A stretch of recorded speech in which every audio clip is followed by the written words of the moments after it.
ದಾಂಡೇಲಿ ನಗರಸಭೆ ಆವರಣದಲ್ಲಿ ಅದ್ದೂರಿಯಾಗಿ ಅಂಬೇಡ್ಕರ್ ಜಯಂತಿ ಆಚರಣೆ. ಅಂಬೇಡ್ಕರ್ ಅವರ ತತ್ವಾದರ್ಶಗಳನ್ನು ಮೈಗೂಡಿಸಿಕೊಳ್ಳಿ. Doctor BKS Vardhan. ಅಂಬೇಡ್ಕರ್ ಅವರು ಸ್ವತಂತ್ರ ಭಾರತದ ಸಂವಿಧಾನ ಶಿಲ್ಪಿಯಾಗಿ ಮಹಿಳೆಯರು, ದಲಿತರು ಮತ್ತು ಹಿಂದುಳಿದ ಜನಾಂಗದವರ ಏಳಿಗೆಗಾಗಿ ಹೋರಾಟವನ್ನು ನಡೆಸಿದ್ದಾರೆ. ಕೆಳಸ್ತರದ ಜನರ ಧ್ವನಿಯಾಗಿ ದುಡಿದಿದ್ದಾರೆ.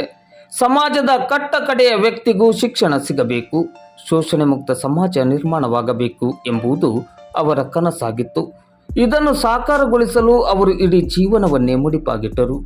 ಈ ದೇಶ ಕಂಡ ಪರಮೋಚ್ಚ ನಾಯಕ ಭಾರತ ರತ್ನ ಡಾಕ್ಟರ್ BR ಅಂಬೇಡ್ಕರ್ ಅವರ ತತ್ವಾದರ್ಶಗಳನ್ನು ನೀವೆಲ್ಲರೂ ಜೀವನದಲ್ಲಿ ಮೈಗೂಡಿಸಿಕೊಳ್ಳುವ ಮೂಲಕ ಸದೃಢ ಭಾರತ ನಿರ್ಮಾಣಕ್ಕೆ ನಮ್ಮನ್ನು ನಾವು ತೊಡಗಿಸಿಕೊಳ್ಳಬೇಕೆಂದು ರಾಜ್ಯ ಶಾಲಾ ನಾಯಕತ್ವ ಶೈಕ್ಷಣಿಕ ಯೋಜನೆ ಮತ್ತು ನಿರ್ವಹಣಾ ಸಂಸ್ಥೆಯ ನಿರ್ದೇಶಕರಾದ ಡಾಕ್ಟರ್ BKS ವರ್ಧನ್ ಅವರು ಕರೆ ನೀಡಿದರು. ಅವರು ಇಂದು ಸೋಮವಾರ ಮಧ್ಯಾಹ್ನ 12:30 ಗಂಟೆ ಸುಮಾರಿಗೆ ದಾಂಡೇಲಿ ನಗರಸಭೆ ಆವರಣದಲ್ಲಿ ನಡೆದ ಅಂಬೇಡ್ಕರ್ ಜಯಂತಿ ಕಾರ್ಯಕ್ರಮದಲ್ಲಿ ಮುಖ್ಯ ಉಪನ್ಯಾಸಕರಾಗಿ ಭಾಗವಹಿಸಿ ಮಾತನಾಡುತ್ತಿದ್ದರು. ಶೈಕ್ಷಣಿಕವಾಗಿ ಸುಧಾರಣೆಯಾದಾಗ ಮಾತ್ರ ಸದೃಢ ಸಮಾಜ ನಿರ್ಮಾಣ ಸಾಧ್ಯ. ಈ ನಿಟ್ಟಿನಲ್ಲಿ ಸುಶಿಕ್ಷಿತ ಸಮಾಜ ನಿರ್ಮಾಣವೇ ನಮ್ಮ ಗುರಿಯಾಗಿರಬೇಕು ಎಂದರು. ಕಾರ್ಯಕ್ರಮವನ್ನು ಉದ್ಘಾಟಿಸಿ ಮಾತನಾಡಿದ ನಗರಸಭೆಯ ಅಧ್ಯಕ್ಷರಾದ ಅಶ್ಫಾಕ್ ಶೇಖ್ ಅವರು, ನಾವೆಲ್ಲ ನೆಮ್ಮದಿಯ ಹಾಗೂ ಅತ್ಯಂತ ಸ್ವಾಭಿಮಾನದ ಬದುಕು ನಡೆಸಲು ಬಹುಮೂಲ್ಯ ಕಾರಣ ಅಂಬೇಡ್ಕರ್ ಅವರು ರಚಿಸಿದ ಸಂವಿಧಾನವಾಗಿದೆ. ಅಂಬೇಡ್ಕರ್ ಅವರ ವಿಚಾರಧಾರೆಗಳನ್ನು ನೀವೆಲ್ಲರೂ ಅರಿತು ಮೈಗೂಡಿಸಿಕೊಳ್ಳಬೇಕೆಂದು ಕರೆ ನೀಡಿದರು. ಡಾಕ್ಟರ್ BR ಅಂಬೇಡ್ಕರ್ ಮೂರ್ತಿ ಪ್ರತಿಷ್ಠಾಪನಾ ಸಮಿತಿಯ ಅಧ್ಯಕ್ಷರಾದ ರಾಜಶೇಖರ್ ಅಯ್ಯಚ್ ಅವರು ಮಾತನಾಡಿ, ಅಂಬೇಡ್ಕರ್ ಅವರು ರಚಿಸಿದ ಸಂವಿಧಾನವು ನಮ್ಮ ದೇಶದ ಪರಮೋಚ್ಚ ಗ್ರಂಥವಾಗಿದೆ. ಅಸ್ಪೃಶ್ಯತೆಯನ್ನು ತೊಡೆದುಹಾಕಲು ಅಂಬೇಡ್ಕರ್ ಅವರು ನಡೆಸಿದ ಹೋರಾಟ ಸದಾ ಸ್ಮರಣೀಯವಾಗಿದೆ ಎಂದರು.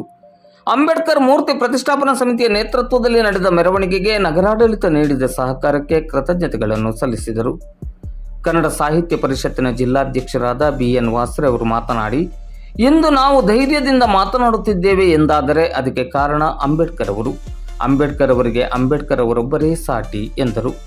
ಕಾರ್ಯಕ್ರಮದಲ್ಲಿ ನಗರಸಭೆ ವತಿಯಿಂದ ಡಾಕ್ಟರ್ BKS ವರ್ಧನ್ ಅವರನ್ನು ಸನ್ಮಾನಿಸಲಾಯಿತು. ವೇದಿಕೆಯಲ್ಲಿ ನಗರಸಭೆ ಉಪಾಧ್ಯಕ್ಷೆ ಶಿಲ್ಪಾ ಕೋಡೆ, ಸ್ಥಾಯಿ ಸಮಿತಿ ಅಧ್ಯಕ್ಷೆ ಸುಧಾ ರಾಮ್ಲಿಂಗ್ ಜಾಧವ್, ಪೌರಾಯುಕ್ತರಾದ ವಿವೇಕ್ ಬನ್ನೆ ಮತ್ತು ನಗರಸಭೆಯ ಸದಸ್ಯರು, ನಾಮನಿರ್ದೇಶಿತ ಸದಸ್ಯರು ಹಾಗೂ ಆಶ್ರಯ ಸಮಿತಿಯ ಸದಸ್ಯರು ಉಪಸ್ಥಿತರಿದ್ದರು. ಪೌರಾಯುಕ್ತರಾದ ವಿವೇಕ್ ಬನ್ನೆ ಅವರು ಸ್ವಾಗತಿಸಿ ಪ್ರಾಸ್ತಾವಿಕವಾಗಿ ಮಾತನಾಡಿದರು. ನಗರಸಭೆಯ ವ್ಯವಸ್ಥಾಪಕರಾದ ಪರಶುರಾಮ್ ಶಿಂದೆ ಅವರು ವಂದಿಸಿದರು. ಪತ್ರಕರ್ತ ಸಂದೇಶ್ S. ಜೈನ್ ಅವರು ಕಾರ್ಯಕ್ರಮವನ್ನು ನಿರೂಪಿಸಿದರು. ಸಭಾ ಕಾರ್ಯಕ್ರಮವು ಸೋಮವಾರ ಮಧ್ಯಾಹ್ನ 2:30 ಗಂಟೆ ಸುಮಾರಿಗೆ ಸಂಪನ್ನಗೊಂಡಿತು. ಇದಕ್ಕೂ ಮೊದಲು ದಾಂಡೇಲಿ ನಗರಸಭೆಯ ಅಧ್ಯಕ್ಷರಾದ ಅಶ್ಫಾಕ್ ಶೇಖ್, ಉಪಾಧ್ಯಕ್ಷರಾದ ಶಿಲ್ಪಾ ಕೋಡೆ, ಸ್ಥಾಯಿ ಸಮಿತಿ ಅಧ್ಯಕ್ಷರಾದ ಸುಧಾ ರಾಮ್ಲಿಂಗ್ ಜಾಧವ್, ನಗರಸಭೆಯ ಪೌರಾಯುಕ್ತರಾದ ವಿವೇಕ್ ಬನ್ನೆ ಹಾಗೂ ನಗರಸಭಾ ಸದಸ್ಯರು ನಗರಸಭೆ ಆವರಣದಲ್ಲಿರುವ ಡಾಕ್ಟರ್ BR ಅಂಬೇಡ್ಕರ್ ಮೂರ್ತಿಗೆ ಮಾಲಾರ್ಪಣೆಯನ್ನು ಮಾಡಿ ಗೌರವ ನಮನಗಳನ್ನು ಸಲ್ಲಿಸಿದರು. ಜಾತಿಗಳು ಜಗತ್ತಿನ ಯಾವುದೇ ದೇಶದಲ್ಲಿ ಇಲ್ಲದೆ ಇರತಕ್ಕಂತ ವಿವಿಧ ರೀತಿಯ ಧರ್ಮಗಳು, ಉಪಜಾತಿಗಳು, ವಿವಿಧ ಭಾಷೆಗಳು, ವಿವಿಧ ಪ್ರಾಂತ್ಯಗಳು, ಭೌಗೋಳಿಕವಾಗಿ ವಿವಿಧ ರೀತಿಯ ಲಕ್ಷಣಗಳನ್ನ ಹೊಂದಿರತಕ್ಕಂತ ದೇಶ ಆಗಿರ್ತಕ್ಕಂಥದ್ದು ನಮ್ಮ ಭಾರತ ದೇಶ. ಈ ಒಂದು ವ್ಯಕ್ತಿತ್ವ ಇತ್ತು ಮತ್ತು ದೇಶ ಸಲುವಾಗಿ ಅವ್ರು ಕಂಡಿದ್ದು ಏನು ಕನಸು ಇದೆ. ಯಾಕಂದ್ರೆ ಅವ್ರದ ಲೈಫ್ನಲ್ಲಿ ಅವರು ಶಾಲೆ ಅಥವಾ ಕಾಲೇಜಿನಲ್ಲಿ ಇರುವಾಗ ಅವ್ರಿಗೆ ಯಾವ ಥರ ಶೋಷಣೆ, ಹಿಂದುಳಿದ ವರ್ಗ ಅಥವಾ ದೀನ ದಲಿತರ ಆ ಟೈಮ್ನಲ್ಲಿ ಇರುವಾಗ ಶೋಷಣೆ ಅವ್ರಿಗೆ ಆಗಿ ಅವ್ರು ತಾನು ಅದನ್ನು ನೋಡಿ ಮುಂದೆ ಈ ದಿನದಲ್ಲಿ ಈ ಎಲ್ಲ ಸಮಾಜವರು ಈ ಥರ ಶೋಷಣೆಗೆ ಅವರು ಇದಾಗಬಾರ್ದು ಅಂತ ಹೇಳಿ ಈ ಸಂವಿಧಾನ ಬರುವಾಗ ಆ ಅಂಶನ್ನು ಅದರೊಳಗೆ ಹಾಕಿ ನಮಗೆ ಒಂದು ಜೀವನದ ದಾರಿಯನ್ನು ಅವರು ತೋರಿಸಿದ್ದಾರೆ. ಆ ಮಹಾ ನಾಯಕರು ಬಾಬಾ ಸಾಹೇಬರ ಈ ಜಯಂತಿಯಂದು ನಾವು ಏನು ಎಚ್ಚರಿಕೆಯ ವಿಷಯಗಳನ್ನ ತಿಳ್ಕೊಳ್ಬೇಕಾಗಿದೆ ಅಂತ ಹೇಳಿದ್ರೆ, ಶೋಷಿತ ಬಂಧುಗಳು ಅಧ್ಯಕ್ಷರು ಅಶ್ಫಾಕ್ ಅವರು ಹೇಳಿದ್ರು, ಇವತ್ತು ಅತ್ಯಂತ ದೇಶಕ್ಕೆ ಗಂಡಾಂತರ ಎದುರಾಗಿರೋದು ಕೋಮುವಾದಿಗಳಿಂದ, ಜಾತಿವಾದಿಗಳಿಂದ ಮತ್ತೊಮ್ಮೆ ಈ ದೇಶಕ್ಕೆ ಗಂಡಾಂತರ ಎದುರಾಗಿದೆ. ಇವತ್ತು ಮೊಘಲರು ನಮ್ಮ ದೇಶದಲ್ಲಿ ಗಂಡಾಂತರ ಮಾಡಲಿಕ್ಕೆ ಮೊಘಲರು ಇಲ್ಲ. ಇವತ್ತು ಯಾರು ಬೇರೆ ದೇಶದ ಬ್ರಿಟಿಷರು ನಮ್ಮ ದೇಶಕ್ಕೆ ಗಂಡಾಂತರ ಒಡ್ಡೋ ಪರಿಸ್ಥಿತಿ ಇಲ್ಲ. ಆದರೆ ಸ್ವಾತಂತ್ರ್ಯ ಬಂದು 75 ವರ್ಷಗಳಾಗಿವೆ. 75 ವರ್ಷಗಳಾದರೂ ಕೂಡ ಅತ್ಯಂತ ಶ್ರೇಷ್ಠ ಸಂವಿಧಾನವನ್ನ ಡಾಕ್ಟರ್ ಬಾಬಾ ಸಾಹೇಬ್ ಅಂಬೇಡ್ಕರ್ ಅವರ ನೇತೃತ್ವದಲ್ಲಿ ನಾವು ತೆಗೆದುಕೊಂಡರೂ ಕೂಡ, ಸ್ವೀಕಾರ ಮಾಡಿದರೂ ಕೂಡ ನಮ್ಮ ದೇಶ ನಿರೀಕ್ಷಿತ ಪ್ರಗತಿಯನ್ನ ಸಾಧನೆ ಮಾಡ್ತಾ ಇಲ್ಲ.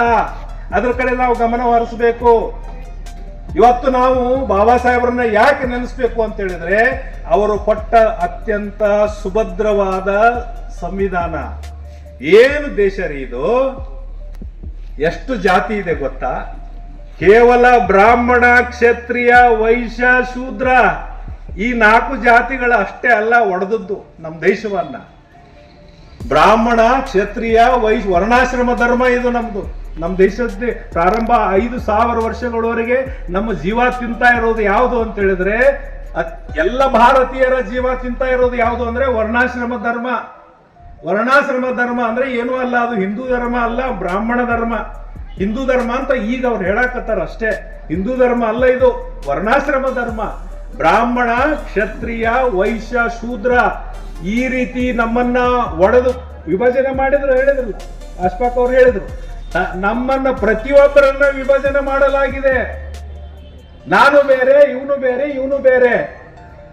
ಧರ್ಮ ಆಧಾರಿತವಾಗಿ ಒಡೆದ್ರು, ಜಾತಿ ಆಧಾರಿತವಾಗಿ ಒಡೆದ್ರು. ಎಷ್ಟು ಜಾತಿ ಇದೆ ಗೊತ್ತಾ ನಿಮಗೆ ಭಾರತದಲ್ಲಿ? ನಾವೆಲ್ಲ ಭಾರತೀಯರು ಅನ್ಕೊಳ್ತೇವೆ. ಜೈ ಭಾರತ ಜನನಿಯ ತನುಜಾತೆ, ಜಯ ಹೇ ಕರ್ನಾಟಕ ಮಾತೆ ಅಂತ ನಾವು ಅಭಿವಾದನೆ ಹೇಳ್ತೇವೆ. ಆದ್ರೆ ಎಷ್ಟು ಜಾತಿ ಇದೆ ಮಾರಾಯ ದೇಶದಲ್ಲಿ? ಮುಖ್ಯವಾದ 3,000 ಜಾತಿಗಳಿವೆ ಮಿತ್ರರೇ. ಎಷ್ಟು? 3,000. 4 ಅಲ್ಲ ಜಾತಿ. ಬ್ರಾಹ್ಮಣ, ಕ್ಷತ್ರಿಯ, ವೈಶ್ಯ, ಶೂದ್ರ 4 ಜಾತಿ ಅಲ್ಲ, 3,000 ಜಾತಿಗಳಿವೆ. ಮುಖ್ಯ ಜಾತಿಗಳು 3,000, ಉಪಜಾತಿಗಳು 25,000. ಉಪಜಾತಿಗಳಷ್ಟು 25,000 ರೀತಿಯಲ್ಲಿ ಬರೆದು ಹಾಕಲಾಗಿದೆ. ಅಂದ್ರೆ ನಮ್ಮ ದೇಶ ಯಾವ ರೀತಿ ಅಭಿವೃದ್ಧಿ ಹೊಂದಲಿಕ್ಕೆ ಸಾಧ್ಯ ನಾವು ಯೋಚನೆ ಮಾಡಬೇಕಾಗಿದೆ ಮಿತ್ರರೇ. ಇವತ್ತು ಪ್ರಪಂಚದಲ್ಲಿ ಎಲ್ಲರ ನನಗೆ ಬಹಳ ಖುಷಿ ಆಗತ್ತೆ. ನೀವು ಯಾರು ಈ ಬಾಬಾ ಸಾಹೇಬ್ರ ಜಯಂತಿ ಅಂದ ತಕ್ಷಣ ನೀಲಿ ಶಾಲ್ ಹಾಕೊಳ್ಳೋದು, ಜೈ ಭೀಮ್ ಅಂತ ಹೇಳ್ಬಿಡೋದು, ಕುಣಿದು ಬಿಡೋದು, DJ ಹಾಕೊಳ್ಳೋದು ಇದಾಗಿದೆ ಪರಿಸ್ಥಿತಿ. ಆದ್ರೆ ನೀವ್ಯಾರು ಇಲ್ಲಿದ್ದವರೆಲ್ಲ ನೀವೇನು ಬಂದಿರಲ್ಲ, ತುಂಬಾ ನಿಮ್ಮ ಮುಖ ನೋಡಿದ್ರೆ ಅನಿಸ್ತದೆ ನೀವು ಎಲ್ಲ ಎಚ್ಚರಗೊಂಡ ಜನ ಇದ್ದೀರಿ, ಎಚ್ಚರಿಕೆಯ ಜನ ಉಳ್ಳವರಾಗಿದ್ದೀರಿ. ಯಾರು ಇಲ್ಲಿ 90 ಹಾಕೊಂಡವ್ರು ಯಾರು ನನಗೆ ಕಾಣಿಸ್ತಾ ಇಲ್ಲ. ಅತ್ಯಂತ ನಾನು ಸಂತೋಷದಿಂದ, ನಾನು ಬಹಳ ವಿಶ್ವಾಸದಿಂದ ನಿಮ್ಮ ಮುಖ ನಾಡಿ ಹೇಳ್ತೇನೆ, ನೀವೆಲ್ಲ ಎಚ್ಚರಗೊಂಡವರು, ತುಂಬಾ ಪ್ರಜ್ಞಾವಂತರು ಇದ್ದೀರಿ ನೀವು. ಬಹಳ ನಾನು ನಿಮ್ಮನ್ನು ನೋಡಿ ಖುಷಿಯಾಗಿದೆ. ಆಧುನಿಕ ಭಾರತಕ್ಕೆ ಅತ್ಯುತ್ತಮವಾದ ಒಂದು ಸಂವಿಧಾನವನ್ನು ಬರೆದುಕೊಳ್ಳಿಕ್ಕೆ ಡಾಕ್ಟರ್ ಬಾಬಾ ಸಾಹೇಬ್ ಅಂಬೇಡ್ಕರ್ ಅವರೇ ಬಂದ್ರು. ಅದು ಅವರ ಒಂದು ಶ್ರೇಷ್ಠ ಘನ ವ್ಯಕ್ತಿತ್ವ ಮಿತ್ರರೇ.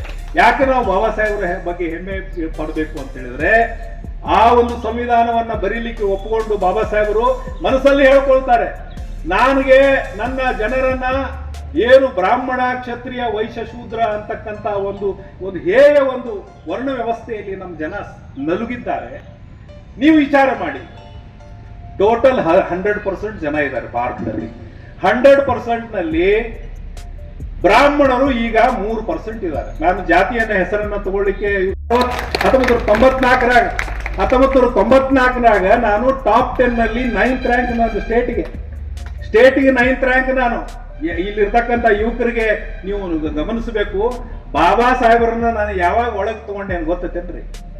ಯಾವಾಗ 18 ವರ್ಷ ಆಗಿತ್ತು ನನಗೆ, ಧಾರವಾಡದಲ್ಲಿ ಕಲಾಭವನ ಮುಂದೆ ಬಾಬಾ ಸಾಹೇಬರ ಸ್ಟ್ಯಾಚ್ಯೂ ಹಿಂಗೆ ನಿಂತಲ್ಲ, ಈಗ ಕೈ ಮಾಡಿ ನಿಂತಲ್ಲ, ಹೋಗ್ರಿ ಇದು ಅಧಿಕಾರದ ಜಾಗ ಇದೆ, ಅಧಿಕಾರದ ಗದ್ದುಗೆ ಅಲ್ಲಿದೆ, ಓದ್ರಿ, ಓದಿ ಓದಿ ಓದಿ, ಪಡೋ ಪಡೋ ಪಡೋ, ತುಮ್ ಇತನಾ ಪಡೋ ತುಮ್ಕೋ ದೇಖ್ಕೆ ದುನಿಯಾ ಡರೆ.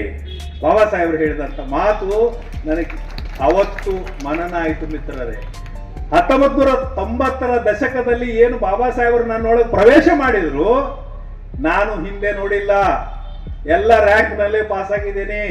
MA, MEd, KPSC ಪರೀಕ್ಷೆ, ಗೆಜೆಟೆಡ್ ಆಫೀಸರ್ ಎಲ್ಲ ರ್ಯಾಂಕ್ ನಲ್ಲೇ ಪಾಸ್ ಆಗಿದ್ರಿಂದ ಅತ್ಯಂತ ಟಾಪ್ ಮೋಸ್ಟ್ ಪೋಸ್ಟ್ ನಮ್ದು ಸ್ಟೇಟ್ ಲೆವೆಲ್ ಡೈರೆಕ್ಟರ್ ಪೋಸ್ಟ್ ಅಂದ್ರೆ 9 ಪೋಸ್ಟ್ ಅದಾವ ಇಡೀ ರಾಜ್ಯಕ್ಕೆ. ಆ 9 ಪೋಸ್ಟ್ನಲ್ಲಿ ಇವತ್ತು ಒಬ್ಬ ಪರಿಶಿಷ್ಟ ಜಾತಿ ಹಳ್ಳಿಯ ಒಬ್ಬ ಕಹಳೆ ಚಾಕರಿ ಮಾಡುವಂತ ಬಸಪ್ಪನ ಮಗ, ತುಪ್ಪದ ಕೊರಟಿಯ ಬಸಪ್ಪನ ಮಗ ನಿಮ್ಮ ಮುಂದೆ ನಿಂತು ಮಾತಾಡ್ತಾ ಇದ್ದೀನಿ ಒಬ್ಬ ಸ್ಟೇಟ್ ಲೆವೆಲ್ ಆಫೀಸರ್ ಅಂತ ಹೇಳಿದ್ರೆ ಅದಕ್ಕೆ ಕಾರಣ ಡಾಕ್ಟರ್ ಬಾಬಾ ಸಾಹೇಬ್ ಅಂಬೇಡ್ಕರ್ ಅನ್ನುವಂಥ ಮಾತನ್ನು ಸಂದರ್ಭದಲ್ಲಿ ಹೇಳಿ. ಬಾಬಾ ಸಾಹೇಬ್ ಅಂಬೇಡ್ಕರ್ ಅವರು ನನಗೆ ಜವಾಬ್ದಾರಿಯನ್ನು ನೀಡಿದ್ದಾರೆ. ಹಾಗಾಗಿ ಕೆಲವೊಂದು ಬಹಳ ಪ್ರಮುಖವಾಗಿ ಏನು ನಮ್ಮ ಭವಿಷ್ಯವನ್ನ ನಿರ್ಧಾರ ಮಾಡುವಂತಹ ಕೆಲವೊಂದು ಅನುಚ್ಛೇದಗಳನ್ನ ನಾನಿಲ್ಲಿ ಈ ವೇದಿಕೆ ಮುಖಾಂತರ ತಮಗೆ ಹೇಳಲಿಕ್ಕೆ ಬಯಸ್ತೇನೆ. ಬಹುಶಃ ಡಾಕ್ಟರ್ ಬಾಬಾ ಸಾಹೇಬ್ ಅಂಬೇಡ್ಕರ್ ಅವರು ಒಂದು ಮಾತನ್ನು ಹೇಳಿದ್ದಾರೆ, ಮೊದಲು ಕಲೀರಿ ಶಿಕ್ಷಣ, ನಂತರ ಸಂಘಟಿತರಾಗಿರಿ, ಅನಂತರ ಹೋರಾಟಕ್ಕಿಳಿರಿ. ಬಹುಶಃ ನಮ್ಮ ದೇಶದ ಇತಿಹಾಸವನ್ನು ನಾವು ನೋಡಿದರೆ ಇಡೀ ನಮ್ಮ ದೇಶದ ಚರಿತ್ರೆಯಲ್ಲಿ ದೊಡ್ಡ ದೊಡ್ಡ ಹೋರಾಟಗಳಾಗಿವೆ. ಆ ದೊಡ್ಡ ದೊಡ್ಡ ಹೋರಾಟಗಳಲ್ಲಿ ಅದ್ಭುತ ಸಾಧನೆ ಕೂಡ ಆಗಿದೆ. ಹೋರಾಟ ಯಾಕೆ ಬೇಕಂತಂದ್ರೆ ಸರ್ಕಾರವನ್ನ ನಮ್ಮ ಏನು ಜನರ ಸಮಸ್ಯೆಗಳಿಗೆ ಸ್ಪಂದಿಸಲಿಕ್ಕೆ ಹೋರಾಟ ಒಂದೇ ದಾರಿಯಾಗಿರುತ್ತೆ. ಹಾಗಾಗಿ ಹೋರಾಟ ಅತ್ಯಗತ್ಯ. ಇವತ್ತು ನಾವು ಡಾಕ್ಟರ್ ಬಾಬಾ ಸಾಹೇಬ್ ಅಂಬೇಡ್ಕರ್ ಅವರ ಏನು ಜನ್ಮದಿನದ ಆಚರಣೆ ಕುರಿತಂತೆ ಒಂದು ಸಂವಿಧಾನದ ಪೀಠಿಕೆ ಕುರಿತು ಅರಿವನ್ನು ಮೂಡಿಸಿದ್ದು, ಹೆಚ್ಚಿನ ಸಂಖ್ಯೆಯಲ್ಲಿ ಇವತ್ತು ಮೆರವಣಿಗೆಯ ಮೂಲಕ ನಗರಸಭೆಗೆ ಬಂದು ಅವರ ಮೂರ್ತಿಗೆ ಮಾಲಾರ್ಪಣೆಯನ್ನು ಮಾಡಿದ್ದೇವೆ. ಹಾಗಾಗಿ ನಮಗೆ ಏನು ಶಿಕ್ಷಣ ಪಡೆದು ಸಂಘಟಿತರಾಗಿ ಹೋರಾಟ ಬೇಕೇ ಬೇಕು, ಇಲ್ದಿದ್ರೆ ಯಾವುದೇ ಅಚೀವ್ಮೆಂಟ್ ಅನ್ನ ಮಾಡಲಿಕ್ಕೆ ಅಸಾಧ್ಯ ಅನ್ನುವಂಥ ಮಾತನ್ನ ನಾನು ಇಲ್ಲಿ ಹೇಳ್ತಾ ಇದ್ದೇನೆ. ಆರ್ಟಿಕಲ್ 46 ಬಗ್ಗೆ ನಾನು ಇಲ್ಲಿ ಹೇಳಲಿಕ್ಕೆ ಇಷ್ಟಪಡ್ತೇನೆ. ಬಹಳಷ್ಟು ಡಾಕ್ಟರ್ ಬಾಬಾ ಸಾಹೇಬ್ ಅಂಬೇಡ್ಕರ್ ಅವರು ಬಹಳ ಹೋರಾಟದ ನೋವನ್ನು ಅನುಭವಿಸಿಕೊಂಡು ಇವತ್ತು ಬಹಳಷ್ಟು ಈ ಭಾರತ ದೇಶದ ಭವಿಷ್ಯವನ್ನ ಬರೆದಿರುವಂತ ಏಕೈಕ ಮಹಾನ್ ನಾಯಕ ಅಂತಂದ್ರೆ ಡಾಕ್ಟರ್ ಬಾಬಾ ಸಾಹೇಬ್ ಅಂಬೇಡ್ಕರ್ ಅವರು. ಅಂತ ಮಹಾನ್ ನಾಯಕ ಬಹುಶಃ ಯುಗ ಪುರುಷ ಅನ್ಬೋದು ನಾವು. ಯುಗಗಳಲ್ಲಿ ಕೇವಲ ಒಂದೇ ಬಾರಿ ಹುಟ್ಟುತ್ತಾರೆ. ಆತ ಜನ್ಮದಿಂದ ಎಷ್ಟೋ ನೋವುಗಳನ್ನು ಸಹಿಸಿಕೊಂಡ. ಆದರೆ ಯಾವಾಗ ಸಂಪೂರ್ಣವಾಗಿ ಶಿಕ್ಷಣ ಪಡೆದರೋ ನಂತರ ಅವರಿಗೆ ಯಾವಾಗ ಭಾರತದ ಭವಿಷ್ಯ, ಧರ್ಮದ ಕಾರಣಕ್ಕೆ, ಗಡಿಯ ಕಾರಣಕ್ಕೆ, ನುಡಿಯ ಕಾರಣಕ್ಕೆ ಅನೇಕ ವಿಚಾರಗಳ ಸಂಘರ್ಷದಲ್ಲಿ ನಾವೆಲ್ಲರೂ ಇರುವಂತಹ ಸಂದರ್ಭದಲ್ಲಿ ಅದೆಲ್ಲದರ ಆಚೆ ಒಂದು ಬದುಕನ್ನ ಸಂವಿಧಾನಾತ್ಮಕವಾಗಿ ಕಟ್ಟಿಕೊಟ್ಟ ಒಬ್ಬ ಮಹಾನ್ ವ್ಯಕ್ತಿ ಇದ್ರೆ ಅದು ಅಂಬೇಡ್ಕರ್ ಅವರು ಮಾತ್ರ. ಇವತ್ತು ನಾವೆಲ್ಲ ಇಲ್ಲಿ ನಿಂತು ಹೀಗೆ ಮಾತನಾಡ್ತಾ ಇದ್ದೀವಿ, ನೇರವಾಗಿ ಯಾವುದೇ ಮುಲಾಯಿಜಿಲ್ಲದೆ, ಯಾರ ಹಂಗಿಲ್ಲದೆ, ಕಾನೂನಿನ ವ್ಯಾಪ್ತಿಯೊಳಗಡೆ ನಾವೆಲ್ಲವೂ ಧೈರ್ಯದಿಂದ ಮಾತನಾಡ್ತಾ ಇದ್ದೀವಿ ಅಂತ ಹೇಳಿದ್ರೆ ಅದು ಅಂಬೇಡ್ಕರ್ ಇಂದ ಮಾತ್ರ ಸಾಧ್ಯ ಅನ್ನೋದನ್ನ ನಾವೆಲ್ಲರೂ ತಿಳ್ಕೊಳ್ಬೇಕಾಗಿದೆ. ಏನು ಇಲ್ಲೆಲ್ಲ ಜನಪ್ರತಿನಿಧಿಗಳು ಮೀಸಲಾತಿಗೋ ಬೇರೆ ಬೇರೆ ಕಾರಣಕ್ಕಾಗಿಯೋ ಅವರಿಂದು ಆಯ್ಕೆಯಾಗಿ ಕುಂತಿದ್ದಾರೆ ಅಂತ ಹೇಳಿದ್ರೆ ಅದು ಕೂಡ ಅಂಬೇಡ್ಕರ್ ಅವರ ಆ ಕಾನೂನಿನ ಕಾರಣಕ್ಕಾಗಿ ಅನ್ನೋದನ್ನ ನಾವೆಲ್ಲರೂ ತಿಳ್ಕೊಳ್ಬೇಕಾಗಿದೆ. ಬಂಧುಗಳೇ, ಈ ಹಸಿವು ಇದೆಯಲ್ಲ, ಮನುಷ್ಯನ ಹಸಿವು, ಹಸಿವನ್ನ ನೀಗಿಸ್ಕೊಳ್ಳೋದಕ್ಕಾಗಿ ನಾವೆಲ್ಲರೂ ಏನು ಹೋರಾಟ ಮಾಡ್ತಾ ಇದ್ದೀವಿ, ಹಕ್ಕುಗಳನ್ನ ಪಡ್ಕೊಳ್ಳೋದಕ್ಕಾಗಿ ನಾವು ಏನೆಲ್ಲ ಹೋರಾಟವನ್ನ ಮಾಡ್ತಾ ಇದ್ದೀವಿ, ಆ ಹೋರಾಟವನ್ನ ನ್ಯಾಯಬದ್ಧವಾಗಿ ಬೀದಿ ಬೀದಿಯಲ್ಲಿ ಮಾಡೋದಕ್ಕೆ ಒಂದು ಹಕ್ಕುಗಳನ್ನ ಕೊಟ್ಟಿದ್ದಾರೆ ಅಂತ ಹೇಳಿದ್ರೆ ಅದು ಅಂಬೇಡ್ಕರ್ ಅವರಿಂದ ಮಾತ್ರ ಸಾಧ್ಯ ಆಗಿದೆ.